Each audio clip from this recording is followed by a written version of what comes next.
आप देख रहे हैं एफएम न्यूज, आपके साथ मैं हूं शिवानी मिश्रा। बुलेटिन की शुरुआत करेंगे इस वक्त की बड़ी खबर के साथ। 3 कृषि कानूनों के खिलाफ चल रहे आंदोलन के बीच किसानों ने भारत बंद बुलाया है। बंद का असर अब दिखने लगा है। गाजीपुर बॉर्डर पर उत्तर प्रदेश से आने वाले मार्ग को बंद कर दिया गया है। वहीं कई नेशनल और स्टेट हाईवे भी ब्लॉक कर दिए गए हैं। कई रूट डाइवर्ट करने पड़े हैं और इसके साथ ही आपको बता दें कि ट्रेनों की जो आवाजाही है वो भी प्रभावित हो रही है। दिल्ली से जाने वाली कई ट्रेनें रद्द कर दी गई हैं। भारत बंद का आह्वान सुबह 6 बजे से शाम 4 बजे तक है। वहीं हरियाणा, पंजाब, दिल्ली, उत्तर प्रदेश और राजस्थान में इस बंद का ज्यादा असर दिखाई दे रहा है। कांग्रेस, आरजेडी, आम आदमी पार्टी, बहुजन समाज पार्टी, साथ ही समाजवादी पार्टी और लेफ्ट पार्टियों ने भी भारत बंद का समर्थन करने का ऐलान किया है। आपको बता दें कि अखिल भारतीय बैंक अधिकारी परिसंघ ने भी भारत बंद को समर्थन देने की घोषणा की है। वहीं सरकार ने किसानों से यह अपील किया है कि वो आंदोलन छोड़कर बातचीत का रास्ता अपनाएं और कृषि मंत्री नरेंद्र सिंह तोमर ने कहा कि सरकार किसानों की आपत्तियों पर विचार करने के लिए तैयार है। इस खबर पर ज्यादा जानकारी के साथ हमारे संवाददाता जुड़ने वाले हैं। अमरजीत, गाजीपुर बॉर्डर से। अमरजीत, आपको मेरी आवाज आ रही है? जी अमरजीत, सबसे पहला मेरा सवाल आपसे यही होगा कि यूपी गाजीपुर बॉर्डर जो है वो पूरी तरह से वहां ट्रैफिक बंद है, तो अभी क्या कुछ हालात है वहां पर? देखिए मैडम, हालात यही है कि वहाँ पर किसान अभी भी बैठे हुए हैं और अभी उनका जो भारत बंद का आंदोलन है वो अभी उनका चलेगा, 4 बजे तक चलेगा जी। 4 बजे के बाद फिर वो अपना आंदोलन खत्म करेंगे। क्या कोई अप्रिय घटना या हिंसा कुछ ऐसा तो नहीं हुआ है इस आंदोलन की वजह से? ऐसा कुछ नहीं हुआ, सब शांतिपूर्वक है और सब शांतिपूर्वक। जी, सरकार से ने बातचीत का जैसा कि न्योता दिया हुआ है, तो आपको क्या लग रहा है कि ये बंद के बाद से क्या कुछ आसार दिख रहे हैं आपको?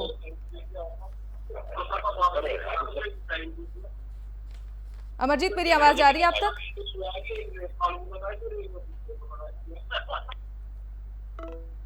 जी, कुछ तकनीकी खामियों की वजह से हमारा संपर्क टूट गया है। फिर हम बात करने की कोशिश करेंगे।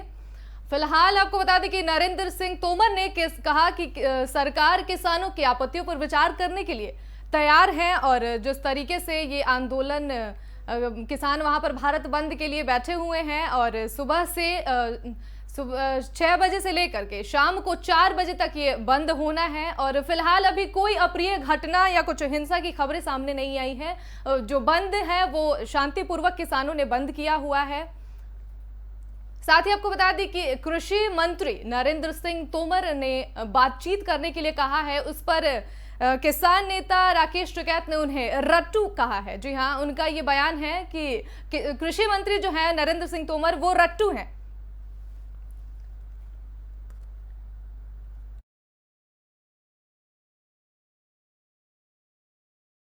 भारतीय बैंक अधिकारी परिसंघ ने भी भारत बंद का समर्थन देने का घोषणा किया है और साथ ही आपको बता दें कि कई पार्टियां जो है, राजनीतिक पार्टियां हैं जिसमें कि कांग्रेस है, आरजेडी, आम आदमी पार्टी, वहीं बहुजन समाज पार्टी, समाजवादी पार्टी और लेफ्ट पार्टियों ने भी भारत बंद का समर्थन किया है।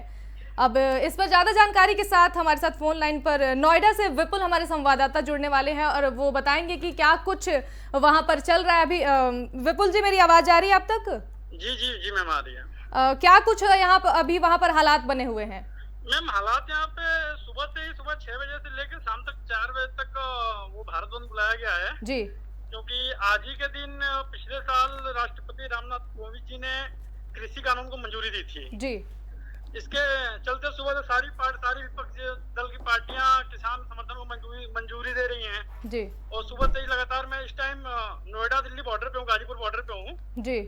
हजारों लाखों की संख्या में किसान रोड पे बैठे हुए हैं, रोड को जाम कर रखे हैं जी। हाँ, इनका यही कहना है कि हमारा बिल वापस लिया जाए जी। विपुल जी, जैसे कि आज हफ्ते का शुरुआत है, ऐसे में लोगों को काफी दिक्कतों का सामना करना पड़ रहा होगा इस बंद की वजह से? जी मैम, दिक्कतों का सामना तो करना पड़ रहा है लोगों को, लेकिन फिर भी देखिए, आज एक दिन की दिक्कत है, फिर किसानों को लाइफ टाइम का दिक्कत है। ठीक है जी। ये पूरे रास्ते बंद है, पूरा सब जाम लगा है। मेरठ दिल्ली एक्सप्रेस गाजियाबाद से पूरा भरा पड़ा है, गुड़गांव रोड जाम लगा है पूरा। मतलब लोगों को आज के दिन दिक्कत उठाना पड़ रहा है जी। लेकिन कहीं ना कहीं इसमें किसानों का भी तो देखा जाए। गवर्नमेंट को किसानों का बिल वापस ले लेना चाहिए जी। वहां पर हमारे हमारे देश के अन्नदाता होते हैं। विपुल जी, मैं आपसे ये जानकारी लेना चाहूंगी कि वहां पर क्या हालात हैं अभी? कोई इस बंद की वजह से कोई अप्रिय घटना या हिंसा, कुछ ऐसी खबरें तो सामने नहीं आई? नहीं मैम, ऐसा कुछ नहीं। बिल्कुल किसान शांति के माहौल से अपना धरना प्रदर्शन कर रहे हैं। कोई हंगामा, कोई किसी प्रकार का कोई घटना नहीं है जी। तो तमाम जानकारी के लिए बहुत बहुत शुक्रिया विपुल।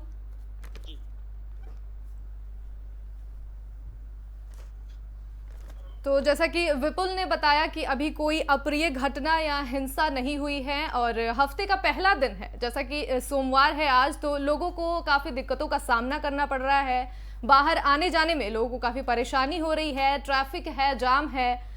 और जैसा कि आपको बताया कि इस बंद का असर हरियाणा, पंजाब, दिल्ली, उत्तर प्रदेश और राजस्थान में भी इस बंद का ज़्यादा असर दिखाई दे रहा है। कई समाजवादी पार्टी, आम आदमी पार्टी, बहुजन समाजवादी पार्टी और भारत बंद का सभी पार्टियों ने समर्थन किया है। बंद है ये बहुत बड़ी बात है। सुबह आज 6 बजे से लेकर के शाम 4 बजे तक ये बंद रहेगा और कई दिल्ली से जाने वाली कई ट्रेनें भी इसमें रद्द कर दी गई हैं। आवाजाही में लोगों को दिक्कत हो रही है। नेशनल और स्टेट हाईवे भी ब्लॉक कर दिए गए हैं। उत्तर प्रदेश से आने जाने वाले सभी मार्ग बंद है और गाजीपुर बॉर्डर पर उत्तर प्रदेश से आने जाने वाले सारे मार्ग बंद हो चुके हैं। अभी गुरुग्राम में भी काफी ट्रैफिक जाम चल रहा है, लोगों को काफी दिक्कतों का सामना करना पड़ रहा है। जैसा कि हफ्ते का पहला दिन है, लोगों को आने जाने में तकलीफ का सामना करना पड़ रहा है। हैवी ट्रैफिक है, बाहर काफी ट्रैफिक लगी हुई है। कई नेशनल और स्टेट हाईवे भी ब्लॉक कर दिए गए हैं, कई रूट को डाइवर्ट करना पड़ा है। वहीं ट्रेनों की जो आवाजाही है वो भी काफी प्रभावित हुई है इससे। दिल्ली से, जैसा कि मैंने बताया कि दिल्ली से जाने वाली कई ट्रेनें भी रद्द कर दी गई है। हमारे साथ फोन लाइन पर अभी पीयूष पांडे प्रयागराज से जुड़ रहे हैं और वो तमाम जानकारी देंगे कि वहां पर अभी क्या हालात बने हुए हैं। पीयूष जी, मेरी आवाज जा रही है आप तक? जी शिवानी, बताएं जी। क्या हालात हैं अभी वहां पर? भारत बंद को लेकर क्या कुछ चल रहा है? जी देखिए, भारत बंद को लेकर किसान काफी आंदोलित है। इस समय जो है चक्का जाम किया हुआ है उन्होंने सोलम सराय इलाके में जी। और अपनी मांगों को लेकर पूरी तरह से अड़े हुए हैं जी। उनका कहना है कि जब तक हमारी मांगे नहीं मानी जाएगी ऐसे ही उग्र आंदोलन और भी होते रहेंगे जी। इसको देखकर आपको बता दें काफी परेशानी उठानी पड़ रही है आम जनमानस को। उनका कहना है कि सरकार और किसान के आंदोलन के बीच में दोनों की लड़ाई में हम पिस रहे हैं, क्योंकि आना जाना दूभर हो जाता है, पूरा सड़क जाम हो गई है और छोटे छोटे बच्चे भी जो स्कूल से आ रहे हैं, जा रहे हैं या किसी कार से भी आ रहे हैं, वो सब भी बीच में परेशान हो रहे हैं। इसको लेकर जनता में काफी दुविधा है और काफी उनको आक्रोश भी है कि इस तरह के आंदोलन रोड पे नहीं होना चाहिए। जी जी। जैसे कि राकेश टिकैत ने कृषि मंत्री को रट्टू बोला, इस पर आप क्या कुछ कहना चाहेंगे? जी देखिए, राकेश टिकैत जी जो है वो किसी भी तरह से बातों पे तैयार नहीं होते हैं। कभी कुछ कहते हैं फिर अपनी बात से ही पलट जाते हैं और जब उनको निमंत्रण दिया जाता है बात के लिए तो उसमें तैयार नहीं होते। आखिर इसका हल कैसे निकलेगा? बातचीत ये एक जरिया है जिससे इसका हल निकल सकता है जी। तो इसके लिए राकेश टिकैत जी तैयार नहीं हो रहे हैं। पीयूष जी, मेरा आपसे एक और सवाल होगा कि क्या ये भारत बंद जो आज किसानों ने किया है इसका कोई फायदा होगा? मुझे तो नहीं लगता कि इसका कोई फायदा होगा। इससे पहले भी इन्होंने कई बार चक्के जाम किए हैं, कई बार रोड बंद किए हैं। इससे सिर्फ और सिर्फ आम जनमानस को ही नुकसान होता है, उन्हीं की हानि होती है और वही परेशान होते हैं। मुझे नहीं लगता सरकार पर इसका कोई असर पड़ने वाला है, ना ही पिछला पड़ा था ना अब कोई आगे भी पड़ने वाला है। चलिए, बहुत बहुत शुक्रिया पीयूष जी आपका तमाम जानकारी के लिए। जैसा कि यूपी गाजीपुर बॉर्डर पर पूरी तरह से ट्रैफिक बंद है, वहीं आपको बता दें कि दिल्ली में लाल किले के आसपास भी रास्ता बंद है और तमाम राजनीतिक पार्टियां भी इसके समर्थन में आगे आई हैं। अब सरकार से जैसा कि सरकार ने बातचीत का न्योता दिया है, तो क्या कुछ आसार लगाए जा सकते हैं? जैसा कि आज हफ्ते का शुरुआत है तो ऐसे में लोगों को काफ़ी दिक्कतों का सामना करना पड़ रहा है। वहीं कृषि मंत्री नरेंद्र सिंह तोमर ने कहा कि सरकार किसानों की आपत्तियों पर विचार करने के लिए तैयार है। वहीं अखिल भारतीय बैंक अधिकारी परिसंघ ने भी भारत बंद का समर्थन देने की घोषणा भी की है। सरकार ने किसानों से अपील किया है कि वो आंदोलन छोड़कर बातचीत का रास्ता अपनाएं। कृषि मंत्री नरेंद्र सिंह तोमर ने सरकार से किसानों के आपत्तियों पर विचार करने के लिए तैयार हैं, उन्होंने ऐसा बयान दिया है। तो साथ ही राकेश टिकैत ने उन्हें कहा कि कृषि मंत्री रट्टू हैं। कृषि मंत्री नरेंद्र सिंह तोमर पर ये बहुत बड़ा बयान है राकेश टिकैत का। उन्होंने कहा कि कृषि मंत्री नरेंद्र सिंह तोमर रट्टू हैं। ये भारत बंद, आपको बता दें कि इसका वाहन सुबह 6 बजे से लेकर के शाम 4 बजे तक रहेगा और ये सिर्फ दिल्ली ही नहीं बल्कि हरियाणा, पंजाब और उत्तर प्रदेश, राजस्थान में इस बंद का ज्यादा असर दिखाई दे रहा है। हमारे साथ अभी फोन लाइन पर पवन तिवारी बलरामपुर से जुड़ रहे हैं। पवन जी, मेरी आवाज आ रही है? जी। सबसे पहले तो पवन जी, क्या कुछ हालात है वहां पर, भारत बंद को लेकर क्या चल रहा है अभी वहां? जी बिल्कुल बताना चाहूंगा, क्योंकि जिस तरह अन्य जगहों पे है, बलरामपुर में ऐसा कोई विशेष नहीं दिखा, क्योंकि यहाँ पे प्रदर्शन निकला था कुछ किसानों के द्वारा, लेकिन वो करीब मात्र आधे घंटा का रहा होगा, ज्यादा अधिक नहीं रहा। तो जिस तरह अन्य जगहों पे खास कोई असर यहाँ बलरामपुर में नहीं दिखा। जी, तो जैसा कि किसान जो भारत बंद का जो असर है, क्या कुछ फायदा होने वाला है इससे? भारत बंद आज किसानों ने किया, आपको क्या लगता है कि कुछ फायदा होगा इससे? अब देखिए, ये तो आगे आने वाली बात है। हालांकि यहाँ की जो कुछ दुकानें हैं वो हालांकि लगभग बंद ही दिख रहा है, लेकिन जो कोई विशेष असर नहीं दिख रहा है। अभी फायदा देखने वाली बात है, आगे क्या होगा। जी, जैसा कि आज सोमवार है, हफ्ते का शुरुआती दिन है, ऐसे में लोगों को ऑफिस जाना, बाहर निकलना, तमाम चीजें होती हैं, तो लोगों को कितनी दिक्कतों का सामना करना पड़ रहा है? अब क्योंकि बिल्कुल अक्सर के जो दुकानें हैं, यहाँ की मार्केट की जो दुकानें हैं लगभग बंद है जी। तो लोगों को काफी दिक्कतों का सामना करना पड़ रहा है, क्योंकि जो भी सामान रोजमर्रा की जो जीवन की जो सामान्य वस्तुएं हैं, जैसे दूध हुआ, तमाम चीजें हुई, जो भी सब्जी हुई, आज हालांकि जो लोगों को दिया जा रहा है मार्केट से, हालांकि जो ग्राम स्तर से है उनकी बात नहीं कर सकते, उनके पास उपलब्ध होती है। लेकिन अगर हम शहर की बात करें तो यहाँ पे पर डे की जो रोजमर्रा वस्तुएं हैं वो लेने में थोड़ा कठिनाइयों का सामना कर रहा है। तो कहीं ना कहीं ये जो शहर में लोग रह रहे हैं उनके लिए काफी मुश्किलों का सामना करना पड़ रहा है। जी, चलिए पवन जी, बहुत बहुत शुक्रिया आपका तमाम जानकारी के लिए। तो जैसा कि लाल किले के आसपास का भी रास्ता बंद कर दिया गया है और यूपी गाजीपुर बॉर्डर पर पूरी तरह से ट्रैफिक जाम है। रुख करते हैं अगली खबर का। प्रधानमंत्री नरेंद्र मोदी ने वीडियो कॉन्फ्रेंसिंग के जरिए आयुष्मान भारत डिजिटल मिशन का शुभारंभ किया है।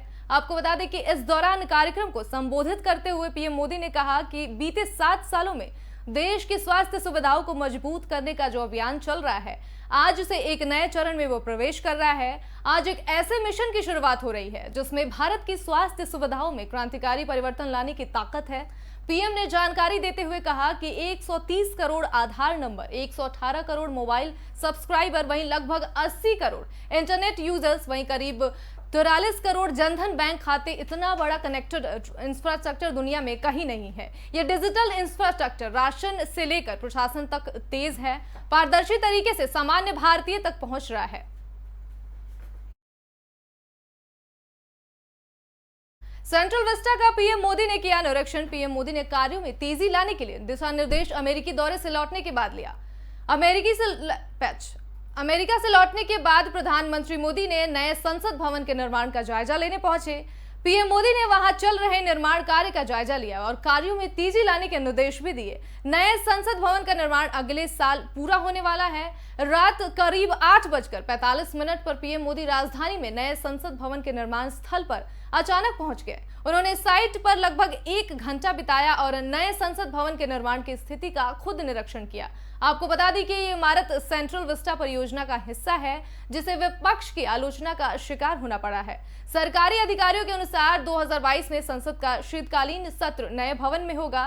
वहीं संसद के नए भवन का क्षेत्रफल 64,500 वर्ग फुट होगा।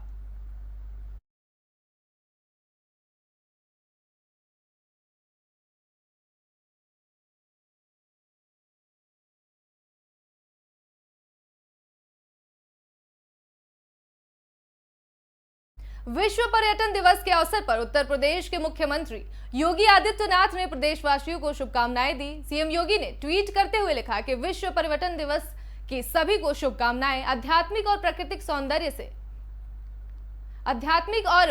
सौंदर्य से परिपूर्ण ऐतिहासिक और अतुल्य लोक संस्कृति की संगम स्थली उत्तर प्रदेश विश्व का शानदार पर्यटन स्थल है। वहीं आपको बता दें कि सीएम योगी विश्व पर्यटन दिवस के अवसर पर पर्यटन विभाग के स्वर्ण जयंती पर वर्ष का विभिन्न कार्यक्रमों का शुभारंभ करेंगे।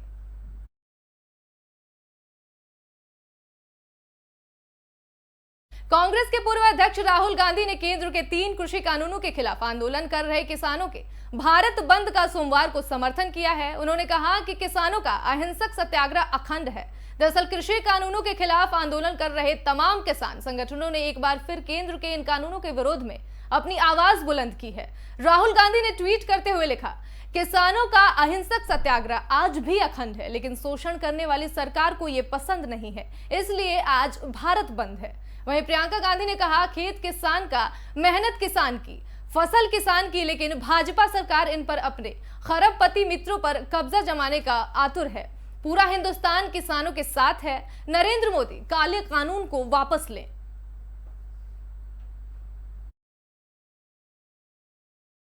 कृषि कानूनों के खिलाफ कई किसान संगठनों ने आज भारत बंद का ऐलान किया है। भारत बंद का असर कई राज्यों में देखने को मिल रहा है। उधर भारत बंद को लेकर सियासत भी तेज हो गई है। विरोधी दलों ने केंद्र सरकार पर भारत बंद को लेकर हमला बोला है। आपको बता दें कि पूर्व मुख्यमंत्री अखिलेश यादव ने भारत बंद का समर्थन दिया है। सपा प्रमुख अखिलेश यादव ने कहा कि संयुक्त किसान मोर्चा के भारत बंद को सपा का पूर्ण समर्थन है। देश के अन्नदाता का मान न करने वाले दम्भी भाजपा सत्ता में बने रहने का नैतिक अधिकार खो चुकी है। किसान आंदोलन भाजपा के अंदर टूटन का कारण बनने लगी है।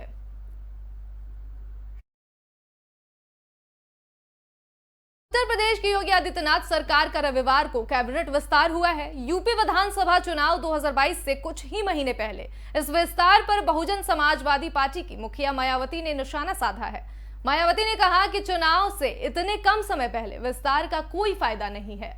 मायावती ने अपने ट्वीट में लिखा, बीजेपी ने कल यूपी में जातिगत आधार पर वोटों को साधने के लिए जिनको भी मंत्री बनाया है, बेहतर होगा कि वो लोग इसे स्वीकार नहीं करते, क्योंकि जब तक वो अपने अपने मंत्रालय को समझकर कुछ करना नहीं चाहेंगे, तब तक यहाँ चुनाव आचार संहिता लागू हो जाएगा। बसपा प्रमुख ने अगले ट्वीट में कहा, इनके समाज के विकास और उत्थान के लिए अभी तक वर्तमान भाजपा सरकार ने कोई भी ठोस कदम नहीं उठाए हैं, बल्कि इनके हितों में बीएसपी की कर रही सरकार ने जो भी कार्य शुरू किए हैं उन्हें भी अधिकांश बंद कर दिया गया है। यूपी विधानसभा चुनाव नजदीक आने के साथ ही कई जिलों में सरगर्मियां तेज हो गई है। कांग्रेस भी विधानसभा चुनाव में कोई कसर नहीं छोड़ना चाहती है। कांग्रेस महासचिव प्रियंका गांधी उत्तर प्रदेश में काफी समय से सक्रिय हैं। बता दें कि प्रियंका गांधी 2 दिन के लखनऊ दौरे पर हैं। वहीं प्रियंका गांधी पार्टी संगठन के कार्यों में भी शामिल होंगी और यूपी कांग्रेस में कई प्रकोष्ठों में बैठक करेंगी। साथ ही यूपी कांग्रेस की तैयारियां समीक्षा भी करेंगी।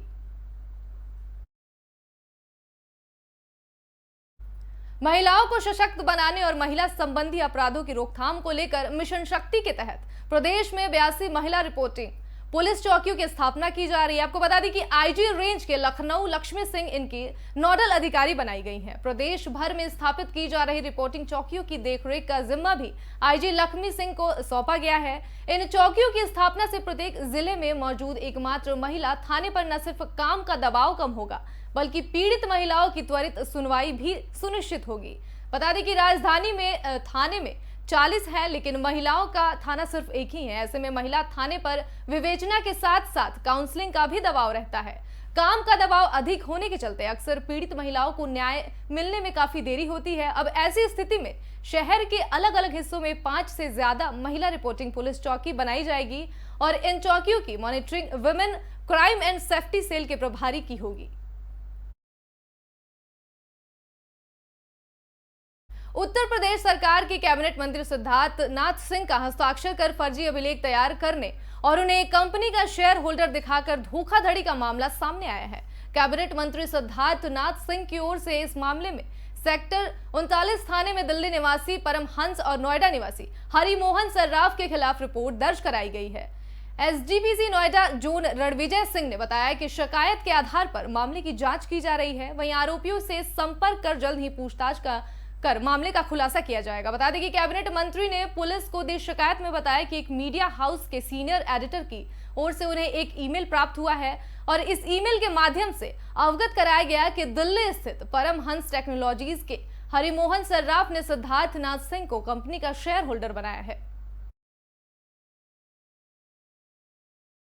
बुलेटिन में फिलहाल के लिए इतना ही। बाकी देश दुनिया की तमाम बड़ी खबरों के लिए जुड़े रहिए हमारे साथ और देखते रहिए FM न्यूज।